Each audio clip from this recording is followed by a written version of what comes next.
علی بھائی اگلا سوال ہے، ایک عام آدمی کو بنیادی علم دین حاصل کرنے کے لیے کون کون سی بکس خرید کر پڑھنا ضروری ہیں؟ ان کتابوں کے نام اور پبلشرز کے نام بھی بتا دیں۔ میں تو کہتا ہوں جی ایک کتاب کے اوپر اپنی آپ زندگی لگائیں، وہ یہ کتاب ہے، اللہ کی کتاب قرآن۔ کیونکہ ہمارے سارے عقیدے، ہمارے سارے نظریات، ہمارے لیے سارے اصلاح کی چیزیں نصیحت کے اعتبار سے سب سے بیسٹ فارم میں ہمارا رب ہمیں بتا سکتا ہے۔ صحیح مسلم میں حدیث ہے نا کہ ام عائشہ سے کسی نے پوچھا کہ نبی علیہ السلام کے اخلاق کیسے تھے، یعنی آپ علیہ السلام کا اٹھنا بیٹھنا کیا تھا، آپ کے معاملات کیسے تھے، تو انہوں نے کہا قرآن نہیں پڑھتے، قرآن ہی نبی علیہ السلام کے اخلاق تھے۔ یعنی نبی علیہ السلام قرآن مجسم تھے، یعنی قرآن جس طرح کا مسلمان چاہتا ہے نا، وہ اگر انسانی شکل میں آئے تو وہ رسول اللہ کی ذات تھی۔ نبی علیہ السلام قرآن کی تعلیمات کا ایک مجسمہ تھے، تو آپ علیہ السلام کی سیرت کو فالو کریں۔ لقد کان لکم فی رسول اللہ اسوۃ حسنہ۔ لوگ اکثر کہتے ہیں کتاب بتائیں، میں کہتا ہوں جی قرآن سے بڑی کون سی کتاب آپ کو بتائیں؟ لوگ کہتے ہیں جی وہ ہمارے گھر ایک دادا جی کی پرانی ہاتھ کی لکھی ہوئی کتاب پڑی ہوئی ہے۔ سر وہ کتنی پرانی ہوگی؟ 100 سال، 200 سال؟ یہ تو 1400 سال پرانی کتاب ہے، اس سے پرانی تو نہیں، پرنٹنگ نئے صفحے کے اوپر ہے، کتاب تو پرانی ہے۔ اور اس سے بڑی بات، یہ کتاب اس دنیا میں کسی رائٹر کی لکھی ہوئی نہیں ہے، آسمان سے نازل ہوئی ہے۔ رائٹر نے تو اسے صرف ایک الفاظ کی شکل دی ہے، نازل تو آسمانوں سے ہوئی ہے اللہ کے پیغمبر کے اوپر صلی اللہ علیہ وآلہ وسلم۔ تو قرآن اگر کسی نے اپنی زندگی میں نہیں پڑھا ترجمے سے، اس سے وہ مقصد حاصل نہیں کیا جس مقصد کے لیے نازل ہوئی یہ کتاب، جو سورہ صاد میں ہے کہ ہم نے قرآن اس لیے نازل کیا تاکہ اس کی آیات میں لوگ تدبر کریں اور نصیحت حاصل کرنے والے اس سے نصیحت حاصل کریں۔ قرآن میں کہیں نہیں لکھا ہوا کہ قرآن اس لیے نازل کیا کہ اپنے بچوں کو حافظ بنوائیں بغیر ترجمے والا، اور اس سے اپنے مردے بخشوائیں اور اپنے گھر والوں میں اتنے بندے جنت میں لے جائیں، یا اتنا ثواب کمائیں۔ نہیں، ثواب ہوگا لیکن اس کا پرائمری مقصد نہیں ہے۔ نماز کا پرائمری مقصد ورزش نہیں ہے، اللہ کے سامنے ٹو باؤ ڈاؤن کرنا ہے، پوسچر بنانا ہے، اپنے عاجزی کا اظہار کرنا ہے، کبھی قیام کے ذریعے، کبھی رکوع میں جھک کے، کبھی سر سجدے میں رکھ کے۔ ورزش آٹومیٹکلی ہو رہی ہے۔ لیکن اگر کوئی نماز کے فضائل سنائیے کہ جی ورزش بڑی اچھی ہوتی ہے جی، صحت اچھی رہتی ہے جی، تو مولویوں کو غصہ نہیں چڑھے گا؟ کہیں گے یار ٹھیک ہے ہوتی ہے لیکن یہ کیا تو مولوی بھی تو یہی لکیر پیٹتے ہیں کہ جی بڑی نیکیاں لبدیاں ہیں، قرآن پڑھو، ہمیں بغیر سمجھ کے بھی پڑھو۔ ٹھیک ہے ملتی ہیں، لیکن مقصد کیا یہ تھا؟ نہیں تھا۔ قرآن کے اوپر اپنی زندگی لگائیں۔ قرآن آپ کے پاس ہونا ضروری ہے، اس کا ترجمہ کور کریں، لفظی ترجمہ بھی، با محاورہ ترجمہ بھی، اور سارے مکاتب فکر کا، تاکہ آپ کا یہ کیڑا نکل جائے کہ لوگوں نے ترجمے بدل دیے ہیں۔ آپ کمپیئر کر لیں، میرے تو ایک یوٹیوب پہ ڈیٹیل ویڈیو ہے قرآن کے 8 تراجم، اس میں نے سیمپل کے طور پہ کئی ایک آیات لی ہیں اور 8 ترجموں سے وہ فزیکلی کیمرے میں دکھایا کہ دیکھو یہ بریلویوں نے یہ ترجمہ کیا، دیوبند نے یہ کیا، اہل حدیث نے یہ کیا، شیعہ نے یہ کیا، بتاؤ اس کے مفہوم میں کوئی فرق ہے؟ بسم اللہ کا ترجمہ اگر کسی نے کیا ہے اللہ کے نام سے شروع تو بھی ٹھیک، شروع کرتا ہوں اللہ کے نام سے تو بھی ٹھیک، شروع اللہ کے نام سے تو بھی ٹھیک، شیطان کے نام سے کسی نے شروع نہیں۔ آپ کو جو دل ٹھکتا ہے آپ پڑھیں، کوئی فرق نہیں۔ کہیں اکا دکا جگہ اگر ڈنڈی آ جاتی ہے وہ اوورآل ڈاکٹرن میں پکڑی جاتی ہے، اس کی میں نے کئی مثالیں دی ہیں، وہ پکڑی جاتی ہیں، اس لیے آپ اس کی ٹینشن نہ لیں، قرآن کو کور کریں۔ میں کہتا ہوں جی ایک بندے نے بیچلر ڈگری حاصل کر لی، FSc کر لی، میٹرک پاس کر لیا، اور قرآن اس نے ترجمے سے نہیں پڑھا، بھلے عربی نہ بھی سیکھے، عربی پروناؤنس کرنی تو آنی چاہیے قرآن پڑھنے کے لیے، نماز پڑھنے کے لیے، لیکن عربی کا ترجمہ اور عربی کو ایز اے لینگویج سیکھنا یہ ہر بندے پہ فرض نہیں ہے۔ اگر آپ عربی سیکھ کے بھی آ جائیں نا مکمل طور پہ اور ترجمہ کریں، تب بھی انہوں نے آپ کا ترجمہ نہیں ماننا، انہوں نے کہنا ہے کہ آپ کو زیادہ عربی آتی ہے یا مذہب بریلوی کو، آپ کو عربی آتی ہے یا اشری تھانوی کو، آپ کو زیادہ عربی آتی ہے یا جونا گڑھی صاحب کو، سارے فرقوں کے میں نے نام لیے، یا سید فرمان علی شاہ کو، تو ظاہر ہے آپ دعویٰ کر سکتے ہیں، آپ کہیں گے ان کو ہی زیادہ آتی ہے۔ تو جب اینڈ رزلٹ یہ ہونا ہے کہ عربی کے بعد بھی آپ نے ادھر ہی جانا ہے، تو آپ ڈائریکٹ ادھر پہنچے تاکہ اپنا ٹائم بچائیں، اس کو کہتے ہیں ویل انوینٹ نہ کریں۔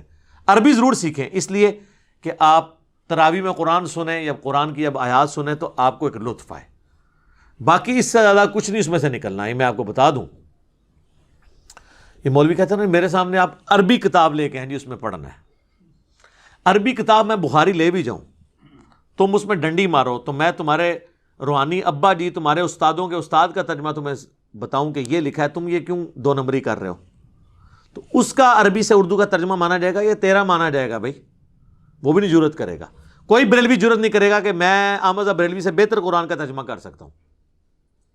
تو لوگ کہتے ہیں نا جی علی جو ہے وہ علماء سے متنفر کرواتا ہے، نہیں سر، میں ہی تو کہتا ہوں علماء سے پوچھیں، بلکہ پوچھیں ان علماء سے، بلکہ پنجابی پوچھو انہوں کتنے لکھا ہے۔ میں نے کبھی آپ کو ترجمہ اپنا لکھ کے تھمایا؟ میں نے ہمیشہ کہا ہے کہ آپ مذہب بریلوی صاحب کا ترجمہ پڑھ لیں، اشرف تھانوی صاحب کا ترجمہ پڑھ لیں، سید فرمان علی شاہ کا پڑھ لیں، مولانا مودودی کا پڑھ لیں، جونا گڑھی صاحب کا پڑھ لیں، فتح محمد جلندری کا پڑھو صحیح، لیکن قرآن کا ترجمہ پڑھیں تاکہ پتہ چلے مرنے سے پہلے آپ کو کہ قرآن میں لکھا کیا ہوا ہے، اس کے نوٹس بنائیں، بھلے 2 رکوع ہی پڑھ لیں، ایک دفعہ پورا قرآن ترجمے سے پڑھیں اور جہاں سمجھنا ہے وہ نوٹ کرتے جائیں، یہ نہیں کہ ادھر ہی پھانس کے بیٹھ جائیں۔ پھر آپ جو پوائنٹس ان اٹینڈڈ تھے اس کے لیے آپ قرآن کی تفسیر پڑھیں، پہلے تفسیر نہ پڑھیں اس میں مولوی گھسا ہے، اس کے بعد ایک تفسیر نہ پڑھیں مختلف تفاسیر پڑھیں اور آپ کو پتہ چل جائے گا کہ ہر ایک بات ایک ہی کر رہا ہوگا، بس کوئی ادھر سے کان پکڑا ہے کوئی ادھر سے، اور جو بالکل ڈنڈی مارا ہے وہ آپ کو پتہ چل جائے گا یہ تو اس میں سے نکلتی ہی نہیں ہے۔ مجھ سے اگر آپ پوچھیں گے تو میں تو کہتا ہوں کہ تفہیم القرآن مولانا مودودی رحمہ اللہ تعالیٰ کی جو تفسیر ہے قرآن کی بیسٹ تفسیر ہے پوری اسلامک ہسٹری میں، اور بعض معاملات میں تفسیر ابن کثیر سے بھی بہتر ہے، کیونکہ تفسیر ابن کثیر میں جو یہود و نصارہ کے جو حوالے قرآن ڈسکس کرتا ہے وہ نہیں موجود۔ مودودی صاحب نے محنت کر کے تورات اور انجیل سے وہ حوالے بھی تلاش کیے ہیں، اور اس لیول تک میں آپ کو سامپل کے طور پہ کہتا ہوں کہ آپ دنیا کے کسی مفسر کی سورہ یوسف کی تفسیر پڑھ لیں اور اینڈ پہ تفہیم القرآن میں سورہ یوسف کی تفسیر پڑھیں۔ بیان القرآن میں ڈاکٹر اسرار صاحب نے ویڈیو میں ریکارڈ کروایا کہ میں قرآن کی طرف آیا ہی ہوں صرف سورہ یوسف کی تفسیر پڑھ کے مولانا مودودی کی۔ میں میٹرک کا سٹوڈنٹ تھا ان دنوں، جو جماعت اسلامی کا رسالہ ترجمان القرآن نکلتا تھا، اب ان کا وہ مکتبہ ہے ترجمان القرآن، اس میں مودودی صاحب کی تفسیر تفہیم القرآن ابھی مکمل بنی نہیں تھی، وہ ساتھ ساتھ لکھ رہے تھے تو وہ مہینے میں پرنٹ ہو کے آتی تھی، اور میں اور میرا بھائی جو ہیں وہ بیٹھ کے نا اس کا آپس میں دورہ کرتے تھے، بلکہ وہ تو کہہ رہے تھے اس وقت ہم نے مورچے کھودے ہوئے تھے اپنے لوگوں کی حفاظت کے لیے، کیونکہ پارٹیشن کا وقت تھا، تو مورچوں میں بیٹھ کے ہم وہ رسالہ پڑھتے تھے، اور اس کی وجہ سے میرا قرآن کی طرف شغف ہوا۔ ڈاکٹر اسرار صاحب کرامت ہے مودودی صاحب کی، اس رسالے میں صرف سورہ یوسف کی تفسیر کی۔ سر سورہ یوسف کی تفسیر پڑھیں، سورہ یوسف میں حضرت یوسف علیہ السلام کی بایوگرافی جو آئی ہے یہ یونیک صورت ہے، یہی بایوگرافی آپ کو تورات میں بھی ملے گی، لیکن کئی جگہ واقعات مختلف ہوں گے۔ مولانا مودودی ان دونوں کو کمپیئر کرتے ہیں اور ثابت کرتے ہیں کہ یہ قرآن کا واقعہ درست ہے، تورات والا واقعہ اس لاجک کے اوپر غلط ماننا پڑے گا، وہ آپس میں کنٹراڈکٹ کرتا ہے، یہ وہ کمپیریزن کرواتے ہیں، جہاں سٹیٹمنٹ ملتی ہے اس کے اوپر ڈسکشن کرتے ہیں۔ پھر قرآن جب بات کرتا ہے نا تورات اور انجیل کے حوالوں کی کہ تورات لے کے آؤ اس میں دیکھو یہ ہے، تمہاری کتاب میں یہ لکھا ہے، تو ابن کثیر تو ہمیں نہیں بتاتے کہ وہ کہاں لکھا ہوا ہے، لیکن مودودی صاحب وہ سارے حوالے لے کے آتے ہیں، اور یہ بھی اپنا کیڑا نکال دیں کہ مودودی صاحب نے اپنی رائے سے تفسیر کی ہے، نہیں، وہ درجنوں احادیث کے حوالے دیتے ہیں، ابو داؤد، ترمذی، نسائی، ابن ماجہ، اور مشکات شریف چونکہ وہ بہت پروموٹ کرتے تھے اپنے زمانے میں بھی، مشکات جس نے پڑھی ہوئی ہے اس کو تو آلموسٹ ہر مسئلے کے اوپر احادیث پتہ چل جاتی ہیں، وہ باقاعدہ کوٹ کرتے ہیں کہ جی یہ اس کانٹیکسٹ میں یہ حدیثیں ہیں، باقاعدہ وہ بحث میں لے کے آتے ہیں، حدیثیں بھی وہ کوٹ کرتے ہیں، ائمہ کے اقوال بھی کوٹ کرتے ہیں اختلاف میں۔ وہ بعض علماء نے کہا جی وہ اینڈ پہ جا کے کہتے ہیں میں یہ کہتا ہوں، تو مودودی صاحب نے تفسیر اپنی رائے سے کی، نہیں سر ایسا نہیں ہے، وہ قرآن سے تفسیر کرتے ہیں قرآن کی، اس کے بعد احادیث سے کرتے ہیں، وہاں بھی رضال نہ ہو پھر ائمہ کے اقوال لے کے آتے ہیں، اور اقوال میں بھی جو اختلاف ہوتا ہے تو اینڈ پہ جا کے وہ کہتے ہیں کہ میں یہ کہتا ہوں کہ فلاں امام نے جو بات سمجھی ہے وہ قرآن و سنت کے سب سے زیادہ قریب ہے، تو وہ اپنی بات کر رہے ہوتے ہیں۔ مجھے پورے تفہیم القرآن میں بتائیں کہ کسی ایک جگہ انہوں نے کہا ہو کہ یہ قرآن میں اور احادیث میں اور ائمہ کے سارے اقوال غلط ہیں، مجھے آج سمجھ آیا اس کی تفسیر ہی ہے، کوئی ایک والا بتائیں تو نہیں ہے. تو یہ تو آپ سارے کر رہے ہوتے ہیں. بریلویوں نے احمد بریلوی کی توجیحات مانی ہے نا، باقی سب کا تو انکار کر دیا ہے. تو ہم یہ کہیں گے کہ بریلویوں نے خود ساختہ کی ہے؟ نہیں، وہ کہیں گے میں نے احمد بریلوی پہ رلائے کی ہے. تو مودودی صاحب بھی اگر کسی مسئلے میں کہتے ہیں یہاں پہ شوافے درست ہیں، یہاں پہ حنابلہ درست ہیں، یہاں پہ حنفی درست ہیں، یہاں پہ مالکیہ درست ہیں میرے نزدیک، تو وہ اپنے نزدیک کا مطلب یہ نہیں کہہ رہے ہوتے کہ میری یہ رائے، وہ کہتے ہیں میرے نزدیک میں نے جب کمپیئر کیا تو اس کی رائے زیادہ بہتر ہے. وہ کہتے ہیں نہیں، مودودی صاحب کون ہوتے ہیں ڈیسائیڈ کرنے والے کس کی رائے بہتر ہے؟ تو سر آپ نے بھی تو ڈیسائیڈ کیا ہوا ہے، آپ نے فقہ حنفی کیوں اڈاپٹ کیا ہوا ہے؟ ہر حنفی نے. آپ کے نزدیک فقہ حنفی کی رائے امام مالک، شافعی، احمد بن حنبل سے بہتر ہے. تو جب آپ ڈیسائیڈ کر رہے ہیں تو مودودی صاحب نہیں ڈیسائیڈ کر سکتے؟ انہوں نے کوئی نیا نظریہ پیش نہیں کیا. تو تفہیم القرآن ضرور پڑھیں، ہماری ویب سائٹ کے اوپر اس کی سافٹ کاپی ہے، وہ ڈاؤن لوڈ کریں. تو آپ کو جدید سائنٹیفک جو اعتراضات ہیں وہ بھی اس میں کور ہوئے ہوئے ہیں، اور پرانے جو اختلافات ہیں وہ بھی کور ہوئے ہیں، اور بعض تو اتنے مشکل تفسیر کے ایشوز تھے جو مودودی صاحب نے ہی ریزالو کیے ہیں. مثلا یہ جو حضرت خضر اور موسیٰ علیہ السلام کا واقعہ ہے، یہ آپ ذرا تفسیر پڑھیں ان کی. تخت بلقیس والا واقعہ، اس کی تفسیر ذرا مودودی صاحب کی پڑھیں. 99 دمیوں والا جو حضرت داؤد علیہ السلام کے اوپر یہودی تہمت لگاتے تھے، وہ تفسیر آپ ذرا مودودی صاحب کی پڑھیں. آپ قرآن میں جتنے مشکل ٹاپک ہیں آپ کو سمجھ نہیں آتا کہ یار یہ اس میں کیا ہو رہا ہے، تو آپ کو پتہ چلے گا مولویوں کو تو ہوائی نہیں لگی ان چیزوں کی جو مودودی صاحب نے کام کر دیا. وہ میرے نزدیک تو سب سے بیسٹ تفسیر ہے. اس کے بعد آپ ابن کثیر بھی پڑھیں ضرور، اور احسن البیان اہل حدیث عالم صلاح الدین یوسف صاحب کی جو سعودیہ والے فری دیتے ہیں ہر حاجی کو اردو زبان میں، وہ بھی پڑھیں آپ. اور یہ ساروں کو کمپیئر کروائیں، آلموسٹ آپ حق بات تک پہنچیں گے. ویسے تو شاہ ولی اللہ دہلوی نے لکھا ہے قرآن کی سب سے بیسٹ تفسیر وہ ہے جو صحیح بخاری میں کتاب التفسیر چیپٹر ہے، اور جامعہ ترمذی میں کتاب التفسیر چیپٹر ہے، اور المستدرک للحاکم میں کتاب التفسیر چیپٹر ہے.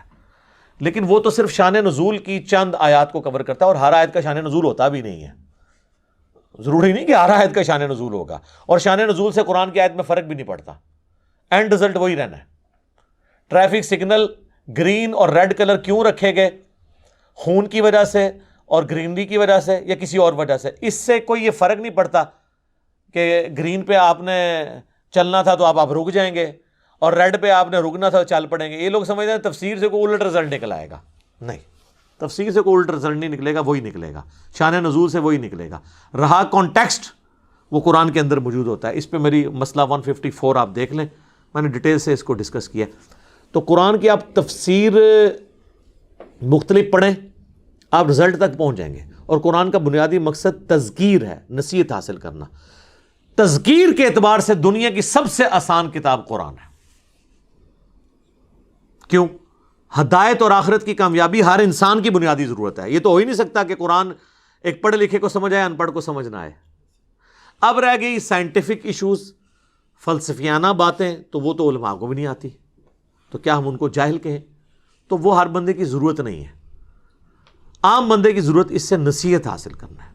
اور وہ سورہ ال عمران کی 7 نمبر آیت میں ہے کہ کتاب کی اصل جو ہے وہ محکمات ہیں، یعنی جس میں اللہ نے حکم دیا ہے ماں باپ کی تابع فرمان ہو جاؤ، شرک نہ کرو، زنا سے بچو، چوری سے بچو، قتل ناحق سے بچو. یہ وہ ساری باتیں جو ہر بندے کو سمجھ آئیں گی. اس میں کون سی راکٹ سائنس ہے؟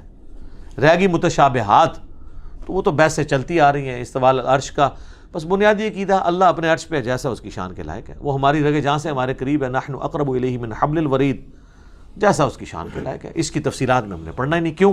لیس کمثلہ شیء، اللہ کی مثل کوئی شے نہیں. یہ علماء روند ڈالتے ہیں تاکہ آپ نہ پڑھیں. کہتے ہیں عربی نہیں آتی، عربی کورس کرنے چلے جائیں تو کہتے ہیں جی آپ اچھا آپ عربی سیکھ کے تو خود ترجمہ کرنا شروع کر دیں گے. ایک جگہ رک دے ہی نہیں جائے. تو بہتر یہ ہے کہ انہوں نے کہو کہ بس ٹھیک ہے دسو تواڈے سب تو بڑا عالم کون ہے؟ وہ کہیں گے فلانا. اس فلانے کا ترجمہ لے آ کے پڑھنا شروع کر دو. انہوں کو اس فلانے نے اردو وچ ترجمہ کر کے دس دیتا، اور اردو میری اپنی لینگویج ہے. جس طرح صحابہ کرام پڑھے لکھے تو نہیں سن، لیکن ان کی عربی اپنی زبان تھی، انہیں قرآن سمجھ آتا تھا. میں پڑھا لکھا نہ بھی ہوں، اردو میری زبان ہے، مجھے سمجھ آتا ہے. اور سب سے بہتر عربی کو اردو میں ٹرانسفر آپ کے ہی حضرت جی کر سکتے تھے، تو انہوں نے کر دیا. ہوں بھی چکے کرنا ہے اگلا، ہوں کوئی اور گیم پچ کھودی سی تھی اور کو کرنا ہے، کوئی اور شے کڈو، کوئی نہیں شے نکلنی ہو. ٹھیک ہے، تو یہ قرآن آپ کریں کور جی، قرآن کے بغیر کچھ بھی نہیں ہے. حجۃ الوداع پہ نبی الاسلام نے فرمایا المستدرک الحاکم میں 2 چیزیں، قرآن اور سنت. صحیح مسلم میں 4 حدیثیں غدیر خم کی، قرآن اور اہل بیت. صحیح بخاری اور مسلم دونوں میں عبداللہ ابن ابی اوفا سے کسی نے پوچھا کہ نبی الاسلام نے کوئی وصیت کی تھی؟ انہوں نے کہا نبی الاسلام نے اپنا وصی کسی کو نہیں بنایا، ہمیں قرآن کے مطابق چلنے کی وصیت کی تھی. صحیح مسلم میں آپ کی ہر تقریر کا آغاز اس سے ہوتا تھا اما بعد فإن خیر الحدیث کتاب اللہ، سب سے بہترین کلام اللہ کی کتاب ہے، سب سے ہدایت یافتہ راستہ محمد صلی اللہ علیہ وآلہ وسلم کا ہے. قرآن کے گرد سب کچھ، ہمارے سارے عقیدے قرآن ہے. اور لوگ کہتے ہیں جی سنیوں کی کتابیں لاتا، شیعہ کی لاتا. نہ سر، سنی شیعہ کی ایک ہی کتاب ہے قرآن. آپ حدیثوں میں اور بزرگوں کی کتابوں میں کیوں گھستے ہیں؟ قرآن میں کیوں نہیں آتے؟ آج کوئی غیر مسلم آئے گا، آپ اسے بخاری شریف یا اصول الکافی پڑھنے کے لیے دیں گے اللہ اور اس کے رسول کے تعارف کے لیے، یا قرآن پڑھنے کے لیے دیں گے؟ ان کے نمبر تو بعد میں آتے ہیں. سنی مجھے لوگ کہتے ہیں نہیں شیعہ کتابوں کے والے دے، سر ناج البلاغہ کے دیے، میرا تو ہر حوالہ ہی زیادہ تر قرآن سے ہوتا ہے. تو کیا قرآن شیعہ کی کتاب نہیں؟ تو میں شیعہ کی کتاب سے حوالہ دیتا ہوں. سنیوں کی بھی قرآن کی، قرآن ہی ہے کتاب. اب آ جائے احادیث تو بعد میں آتی ہیں. ایٹ لیسٹ اہل سنت کے لیے میں یہ ضرور ریفر کروں گا بخاری، مسلم، ابو داؤد، ترمذی، نسائی، ابن ماجہ جو ہم نے یہاں پہ رکھی ہوئی ہیں. یہ سافٹ کاپیز آپ ڈاؤن لوڈ کر کے پڑھیں. اور اگر آپ نے کمبائنڈ فارم میں، مینیجیبل فارم میں ان ساری کتابوں کے نوٹس دیکھنے ہیں تو مشکات المصابیح جو میں نے نہیں لکھی، 800 سے 700 سال پہلے لکھی ہے ولی الدین تبریزی نے، اور اس کے اوپر میں نے پوری ایک ویڈیو ریکارڈ کروائی ہے کس طرح 2 سٹیجز میں کتاب امام بغوی اور ولی الدین تبریزی نے لکھی. اس میں آپ کو بخاری مسلم کے ہر چیپٹر کے سب چیپٹر میں بخاری مسلم کا چیپٹر علیحدہ ملے گا، باقی کتابوں کے علیحدہ ملیں گے. پوری ویڈیو ہے انٹروڈکشن آف مشکات. مشکات آپ ضرور ڈاؤن لوڈ کریں. اگر ہارڈ کاپی چاہیے آپ ہماری اکیڈمی میں رابطہ کریں، ہم نو پروفٹ نو لاس پہ دیتے ہیں. اس وقت پریزنٹ آج یعنی 27 جون 2021 کو اس کی قیمت آلموسٹ جو ہے وہ ڈاک کے اندر آپ کو یہ 3000 روپے کی مل جائے گی. 3000 روپے کی اس کی فوٹو کاپی نہیں ہو سکتی. تینوں جلدیں آلموسٹ 6294 احادیث ہیں. چونکہ تکرار کے بغیر ہیں اس لیے آلموسٹ آپ بخاری میں تو تکرار کے بعد 7563 ہیں، ورنہ تو 4000 کے قریب حدیثیں ہیں. مسلم میں بھی تکرار کی وجہ سے یہ ہیں، ادروائز تو وہاں پہ بھی آلموسٹ 4000 ہیں. اور اس میں بھی بخاری مسلم میں 1906 جو ہیں وہ کامن ہیں، متفقن علیہ، جو علیحدہ سے کتاب اللؤلؤ والمرجان چھپی ہوئی ہے. تو آلموسٹ آپ سمجھیں کہ میجورٹی احادیث مشکات میں کور ہیں. وہ آپ ڈاؤن لوڈ کریں ہماری ویب سائٹ سے فری، اسے آپ پڑھیں. ترتیب کے ساتھ آپ کو ہر چیز ملے گی. ہارڈ کاپی منگوانی ہو پڑے. لہذا قرآن بھی ہو گیا، حدیث بھی ہو گئی، اور حدیث میں آپ کو عقائد اور فقہی احکام و مسائل، وضو، غسل، نماز، نکاح، طلاق، یہ ساری ڈیٹیلز آپ کو مشکات میں احادیث سے وہ مل جائیں گے. اس کے بعد بہت کم چیزیں رہ جائیں گی. اس کے لیے آپ ہماری ویڈیوز دیکھیں، قرآن کی تفسیر ہماری بھی دیکھیں آپ. میں نے تو آلموسٹ تفہیم القرآن یہ سب کو میں سنی شیعہ کی ساری تفسیریں کنسلٹ کرنے کے بعد یہ ویڈیو ریکارڈنگ کروا رہا ہوں، جس کے آلموسٹ 82 لیکچرز ہو چکے ہیں. اور اس میں نے اللہ کا شکر ہے کہ سب کچھ کور کیا. اور احادیث جب بھی اختلافی موضوعات آتے ہیں میں قرآن اور احادیث کے حوالے دیتا ہوں، اور قرآن کی تفسیر میں بھی اتنے حوالے دیتا ہوں، بعض کا سینکڑوں حوالے 1 گھنٹے کے لیکچر میں ہو جاتے ہیں. تو آپ کو مشکات میں کمبائنڈ فارم میں مل جائیں گی. بخاری مسلم بھی آپ PDF ڈاؤن لوڈ کرنا چاہتے ہیں، یہ بھی انٹرنیشنل نمبر کے اوپر اویلیبل ہے، وہ منگوائیں. ہماری اکیڈمی کا نمبر صبح 9 سے 5 بجے تک کھلا ہوتا ہے عموماً. بعض کا نماز کا وقفہ یہ اس طرح ہو. 032159000162 اکیڈمی کا نمبر ہے. آپ رابطہ کریں تو ان شاء اللہ تعالیٰ لوگ آپ کو انٹرٹین کریں گے یہاں پہ. یہ کتابیں ہم نے موٹی موٹی یہ ساری کتابیں رکھی ہوئی ہیں نو پروفٹ نو لاس کے اوپر. ریسرچ پیپرز کا سیٹ آپ کو فری آئے گا. صرف TCS کا آپ کو 300 روپیہ خرچہ آج کی ڈیٹ میں دینا پڑے گا. 12 کا پیکج آپ کو مل جائے گا جس میں کربلا والا ریسرچ پیپر، 8 مزید ہیں، ٹوٹل 9 ریسرچ پیپرز اور 3 اذکار کارڈ صبح شام کے، فرض نماز کے بعد کے، اور جادو، ٹونا، وبائی امراض سے بچنے کے جو سنت اذکار ہیں وہ آپ کو مل جائیں گے. یہ پورا پیکج آپ کو 300 روپیہ صرف ڈاک کا آپ خرچہ دیں تو آپ کے گھر TCS سب سے بیسٹ سروس اور ذمہ دار، اس کے ذریعے ہم آپ کے گھر تک پہنچائیں گے. اور یہ اب آپ کو جو مشکات ہم 3000 کی بھیج رہے ہیں، اس میں ہمارا TCS کا بھی 1200-1300 روپیہ تقریباً خرچہ شامل ہے. تو آپ یہ اندازہ کریں, ہماری اکیڈمی سے آ کے آپ لیں 2000 روپے کی آپ کو دے دیں گے, اور سرچ پیپر آ کے لیں تو فری لے لیں. لوگ کہتے ہیں علی بھائی نے اناؤنسمنٹ کیا سرچ پیپر فری. جی فری ہیں, آ جائیں یہاں پہ. جب ٹی سی ایس میں منگوائیں گے تو ٹی سی ایس کا تو خرچہ آپ نے دینا نا, سرچ پیپر فری آئیں گے, پھر بھی ٹی سی ایس کا آپ 300 دے دیں. آپ جا کے ٹی سی ایس کا ریٹ پوچھ لیں تو آپ کو پتہ چل جائے گا. تو اللہ کا شکر ہے, قرآن پڑھیں, احادیث کے لیے یہ میں آپ کو ریکمینڈ کروں گا. پہلے یہ کر لیں انشاءاللہ تعالیٰ, جتنی زندگی ہے مختصر, پھر اگلا دونوں کو سبق دیوان گے, وہ دی ضرورت ہی نہیں رہنی. آپ ان چیزوں کو کور کر لیں تو انشاءاللہ تعالیٰ آپ کے لیے آسانی ہوگی. اپنے بچوں کو بھی یہ چیزیں, ہارڈ کاپیاں بھی گھر میں موجود ہونی چاہیے. سافٹ کاپی پڑھتے بندہ تھک جاتا ہے, ہارڈ کاپیاں بھی آپ رکھیں. قرآن کے تراجم کی بھی, قرآن کی تفسیر تفہیم القرآن آپ کو ترجمان القرآن والوں سے مل جائے گی. ہم نے ہی وہ رکھی ہوئی ہے کیونکہ وہ مینیج کرنا ہمارے لیے مشکل ہو جاتا ہے. تو بہرحال آپ ان سے رابطہ کریں. آپ کو انشاءاللہ تعالیٰ جماعت اسلامی کا کہیں بھی پاکستان میں کوئی دفتر موجود ہے, ان کے تھرو آپ منگوا سکتے ہیں, وہ آپ کو خود دے دیں گے. تو انشاءاللہ تعالیٰ یہ وہ ساری چیزیں.